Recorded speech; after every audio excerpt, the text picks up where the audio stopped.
தங்கச்சி அண்ணா எப்படிமா இருக்க? நல்லா இருக்கியா? அண்ணா நான் அப்பவே சொன்னேனே எனக்கு இந்த கல்யாணம் வேணாம்னு. அப்படிலாம் சொல்லாதம்மா. காலகாலத்துல கல்யாணத்தை பண்ணிடணும். அழாதம்மா.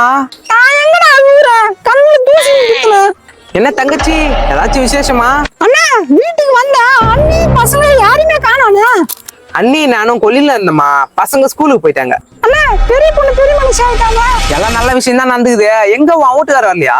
அண்ணா அவரை பத்தி தான் உனக்கு தெரியும்ல. அதை விடு தங்கச்சி. அண்ணா செய்முறை செய்முறை தானே. 50 கிராம் வெள்ளி போட்டுடுறேன், போதாது உனக்கு? இதுக்கு தானே என் வீட்டுக்காரர் எதுக்குன்னா உன் வீட்டுக்கு வர மாட்டாரு. என்ன தங்கச்சி?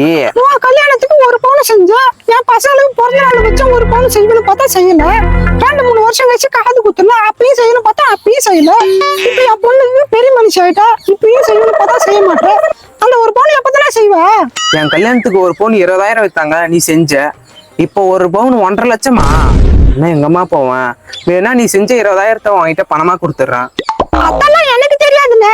நான் உன் கல்யாணத்துக்கு ஒரு பவுனா தானே வச்சேன். அதே மாதிரி நீ எனக்கு ஒரு பவுன் தங்கமா தான் வைக்கணும். இல்லைன்னா என் விசேஷத்துக்கு நீ வராத. அந்த தாலியா இருக்காத. அக்கம் பக்கத்துல மங்கேச்சும் உன் செய்முறையை செஞ்சிடறான். அண்ணா இந்த சின்ன வீடு எங்கடா இருக்கு? எதுக்கு தங்கச்சி? எதுக்கா? நீயாச்சும் என் பொண்ணு பிறந்த நாளுக்கு காது குத்திக்கு வந்து 1 கிராம் வெள்ளி செஞ்ச. அவ என் பொண்ணு காது குத்தியும் வரல, பிறந்த நாளுக்கு வரல. அவ